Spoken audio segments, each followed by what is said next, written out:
أعوذ بالله من الشيطان الرجيم. بسم الله الرحمن الرحيم.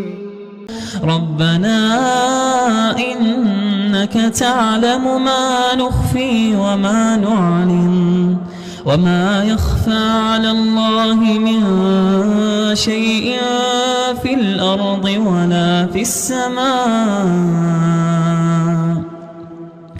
الحمد لله الذي وهب لي على الكبر إسماعيل وإسحاق